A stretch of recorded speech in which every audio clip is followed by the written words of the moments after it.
Untuk budidaya tanaman cabai, teman-teman, ada beberapa faktor yang harus kita pahami. Yang pertama adalah lingkungan di sekitar kita. Kemudian yang kedua adalah kondisi tanah tempat kita akan membudidayakan tanaman cabai. Apakah tanah tersebut unsur hara sudah tercukupi, ataukah pH tanahnya sudah memasuki standar ideal, teman-teman. Kemudian yang kedua adalah tekun, rajin, dan selalu rawat kontrol tanaman tersebut. Walaupun teman-teman semua menggunakan pupuk organik ataupun pupuk kimia, kedua pupuk tersebut sangat dibutuhkan oleh tanaman cabai yang kita budidayakan. Kemudian langkah-langkah selanjutnya adalah bagaimana tata cara melakukan pindah tanam, kemudian bagaimana pemberian pupuk susulan, intervalnya berapa hari, kemudian jarak tanam pun juga harus disesuaikan. Kemudian penyepraian menggunakan fungisida ataupun insektisida. Nutrisi kalsium pun juga harus dipenuhi untuk tanaman cabai agar buah dan calon bunganya itu selalu bermunculan. Dalam video ini sebenarnya saya sedang melakukan pemanenan, teman-teman, tapi saya tidak membahas masalah pemanenannya. Kemudian yang kedua, saya tidak mau membahas dapat berapa kilo, harganya 1 kilonya berapa. Jika kita ingin budidaya tanaman cabai, sudah mulai berharap ataupun harga tanaman cabai nanti berapa, satu pohonnya dapat berapa puluh kilo, nanti yang terjadi adalah kita akan teledor. Yang pertama yang harus kita lakukan adalah fokus bagaimana tata cara merawat tanaman cabai tersebut agar tumbuh secara subur. Jika tanaman itu subur, insya Allah tanaman itu mudah untuk dirawat. Masalah hasil, masalah bonus, masalah harga itu adalah bonus yang Allah berikan lewat rezeki yang diberikan kepada kita semua. Buat teman-teman yang belum menemukan channel saya Heri Petani Indonesia, silahkan like, komen, dan subscribe. Siapa tahu video-video yang kami upload bermanfaat buat sahabat-sahabat tani semua. Jika teman-teman tidak menyukai video saya, silahkan di skip saja, karena di sini tujuan kami ingin berbagi pengalaman, sharing pengalaman saya pribadi. Saya pun juga masih dalam tahap pembelajaran untuk budidaya tanaman cabai.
Assalamualaikum warahmatullahi wabarakatuh. Bismillahirrahmanirrahim. Allahumma sholli ala sayyidina Muhammad wa ala ali sayyidina Muhammad.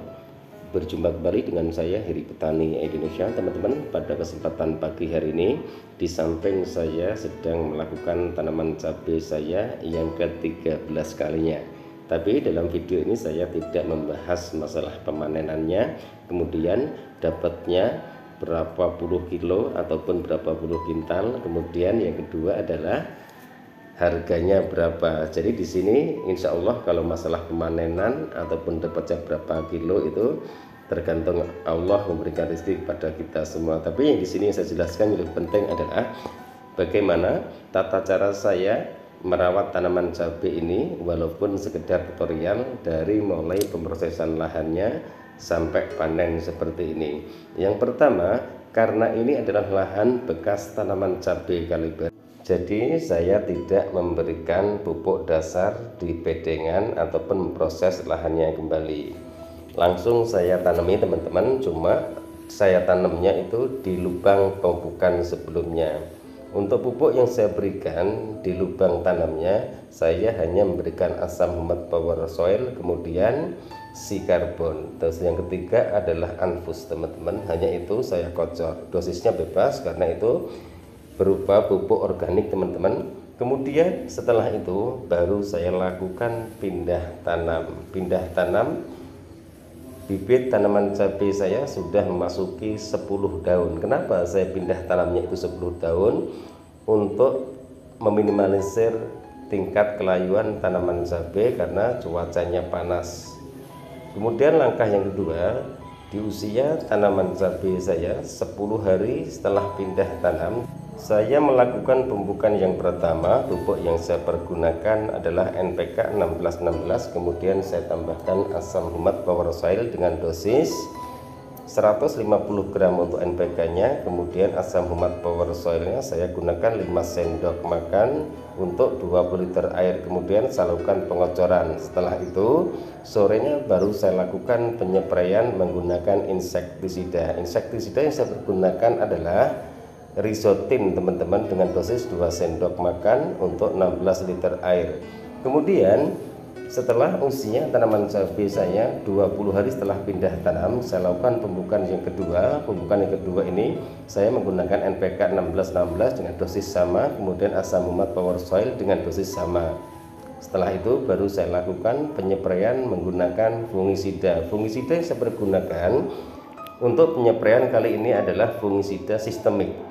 Teman-teman silahkan mau menggunakan merek dagang apa saja bebas, tapi kalau saya pribadi menggunakan merek dagang Nativo teman-teman, dengan dosis 1 sendok makan untuk 16 liter air. Kemudian saya tambahkan Vitaron SL. Untuk Vitaron SL nya saya menggunakan 3 sendok makan untuk 16 liter air. Kemudian setelah itu, setelah usia tanaman cabai saya 30 hari setelah pindah tanam, saya melakukan pemupukan yang ketiga menggunakan pupuk yang sama NPK 1616, kemudian saya tambahkan asam humat power soil dengan dosis yang sama, pengocorannya 100 ml air. Itu dari pengocoran pertama teman-teman. Setelah itu baru saya lakukan penyepraian menggunakan insektisida. Insektisida yang saya pergunakan adalah Abasel yang berbahan aktif Abamectin, kemudian saya tambahkan Vitaron SL sama Mordenful dengan dosis inseknya 2 sendok makan untuk 16 liter air, kemudian saya tambahkan Vitaron SL 3 sendok makan. Mordenful-nya saya menggunakan 2 tutup kemasan produk tersebut. Kemudian saya lakukan penyepraian. Di usia 40 hari setelah pindah tanam teman-teman, pemupukan saya lakukan kembali dengan pupuk yaitu NPK 1616, kemudian saya tambahkan asam humat power soil, saya tambah lagi Ultradap. Untuk dosisnya NPK 1616 masih sama 150 gram, kemudian saya tambahkan asam humat power soil. Yang ketiga adalah Ultradap. Untuk Ultradapnya saya menggunakan 100 gram untuk 20 liter air, pengocorannya 100 ml air di lubang pemupukan, bukan di bawah pohon tanaman cabai yang saya budidayakan, karena setiap saya menanam tanaman cabai saya tidak pernah melakukan di lubang tanamnya. Setelah itu baru saya lakukan penyepraian menggunakan fungisida teman-teman. Fungisida yang saya pergunakan untuk kali ini saya menggunakan fungisida Beyond M. Kemudian saya tambahkan Vitaron SL, saya tambah lagi Mordenful dengan dosisnya 2 sendok makan Beyond M, kemudian Vitaron SL nya 3 sendok makan, Mordenful nya 2 tutup kemasan produk tersebut.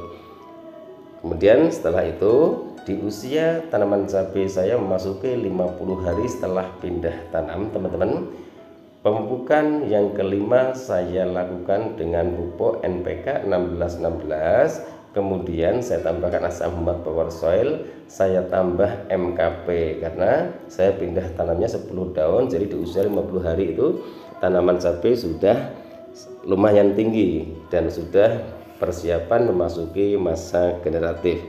Itu teman-teman perawatan tanaman cabai saya. Di sini jangan menanyakan masalah harganya teman-teman, karena bagi kami yang saya bagikan adalah pengalaman saya bagaimana tata cara saya merawat tanaman cabai yang saya budidayakan. Ultradapnya 2 sendok makan untuk 16 liter air teman-teman. Itu perawatan tanaman cabai saya. Kemudian di usia 70 hari setelah pindah tanam, saya melakukan pemupukan kembali. Pupuk yang saya pergunakan adalah NPK 1616, kemudian saya tambahkan asam humat power soil, saya tambah lagi KNO3 warna putih dengan dosis NPK-nya 200 gram, kemudian asam humat power soilnya 5 sendok makan, KNO3 warna putih 150 gram untuk 20 liter pengocoran bersama, 100 ml air di lubang pemupukan. Setelah itu baru saya lakukan penyepraian kembali menggunakan insektisida. Insektisida yang saya gunakan adalah kembali lagi ke Abasel dengan dosis 2 sendok makan untuk 16 liter air, itu di usia 70 hari setelah pindah tanam. Kemudian di usia 82 hari setelah pindah tanam, saya lakukan pemupukan kembali menggunakan pupuk SP36 sama Seed A dengan cara saya tabur di lubang tengah-tengahnya teman-teman. Jadi 1 sendok makan itu untuk 4 tanaman. Setelah itu baru saya jeda dulu, kemudian saya tunggu perkembangannya, bunga-bunganya bagaimana, sudah mulai bermunculan belum. Di usia 97 hari setelah pindah tanam, saya lakukan pemupukan kembali dengan pupuk NPK 1616, kemudian saya tambahkan pupuk urea dengan dosis 1 kg pupuk NPK-nya, ureanya 1,5 kg. Itu untuk 120 liter air. Kemudian saya bagikan ke tanaman dengan pengocoran 200 gram untuk 4 tanaman, karena saya lakukan pemupukan itu di tengah-tengahnya. Itu teman-teman yang saya lakukan untuk perawatan tanaman cabai itu. Setelah itu sampai sekarang belum saya lakukan pemupukan kembali, terkecuali saya melakukan penyepraian menggunakan fungisida ataupun insektisidanya, itu pun juga dengan dosis yang rendah. Kemudian yang harus kita pahami di saat tanaman cabai sudah mulai mengeluarkan buah, yaitu yang pertama adalah lalat buah, kemudian trep, kutu kebul, dan juga tungau. Biasanya kalau trep, kutu kebul, juga penyakit tungau itu sudah masuk ke daun tanaman cabai kita, biasanya muncullah penyakit-penyakit yang lain seperti antraknosa, kemudian layu fusarium, busuk pangkal batang ataupun busuk batang. Itu yang harus diantisipasi. Maka dari itu saya sarankan dikocor bakterisida dengan dosis 2 sendok makan untuk 20 liter air, kemudian dikocorkan setiap tanamannya teman-teman di bawah tanaman cabai tersebut. Kemudian setelah itu baru dilakukan penyepraian. Penyepraiannya juga menggunakan bakterisida, kemudian di rolling dengan fungisida kontak. Setelah itu baru menggunakan fungisida sistemik. Jadi intinya di rolling teman-teman, karena saya tidak biasa melakukan mix fungisida dan juga insektisida. Yang saya lakukan adalah sendiri-sendiri, takutnya pengaplosan saya, peracikan saya kurang tepat sehingga nantinya akan membuat bunga tanaman cabai yang saya budidayakan ataupun daunnya akan menjadi rontok. Biasanya seperti itu. Kalau fungisida ataupun insektisida dosisnya terlalu tinggi biasanya akan merusak daun, terus pucuk tunas-tunasnya itu agak rontok, biasanya seperti itu. Nanti yang terjadi adalah kita semua salah prediksi. Kadang-kadang yang dipikir jamur ataupun penyakit trip ataupun tungau, tapi sebenarnya itu adalah kesalahan pemberian penyepraian yang diberikan dengan dosis yang tinggi sehingga membuat tanaman cabai kita bunganya rontok dan buahnya pun juga ikut rontok. Itu teman-teman penjelasan dari kami perawatan tanaman cabai saya. Mohon maaf jika ada salah-salah kata, saya pun juga masih tahap belajar. Terpenting dalam budidaya tanaman cabai itu adalah lahannya dulu, kemudian rawat tanaman sebaik mungkin. Ketekunan, kerajinan, keikhlasan untuk merawat tanaman tersebut biasanya juga akan dijauhkan dari hama kutu-kutuan, kutu kebul, trep, dan juga tungau. Kemudian insya Allah juga akan bebas dari penyakit antraknosa yang biasa disebut penyakit patek. Jadi keikhlasan kita, kerajinan kita itu membuat diri kita itu semakin tenang untuk merawat tanaman cabai. Jadi kita tidak melihat orang lain menggunakan A ataupun pupuk B, nggak usah diikuti. Yang penting teman-teman, apa yang dipergunakan pupuk dari awal fase vegetatif kemudian di awal fase generatif itu saja sudah cukup. Karena jika teman-teman semua selalu melihat setiap petani menggunakan pupuk yang berbeda, nanti hasilnya bagus, teman-teman ikuti, nanti yang terjadi adalah tanahnya pun juga akan berantakan karena pupuk yang diberikan dosisnya sangat tinggi sekali. Itu pun juga kurang bagus. Tanaman subur tapi biasanya tanaman itu tidak sehat. Belum tentu tanaman subur itu sehat teman-teman. Maka dari itu yang sering saya bilang, tanaman yang paling baik itu adalah sehat. Insya Allah kalau tanaman sehat itu akan subur. Jika tanaman itu sudah subur dari sehat dulu, biasanya akan tahan dari serangan virus-virus, entah itu virus Gemini, layu fusarium, busuk pangkal batang, busuk batang, dan juga penyakit-penyakit yang lainnya. Jadi intinya syarat utama untuk budidaya tanaman cabai adalah membangun mental kita sendiri. Apakah di saat tanaman cabai kita sudah mulai terserang hama, mental kita akan ngedon?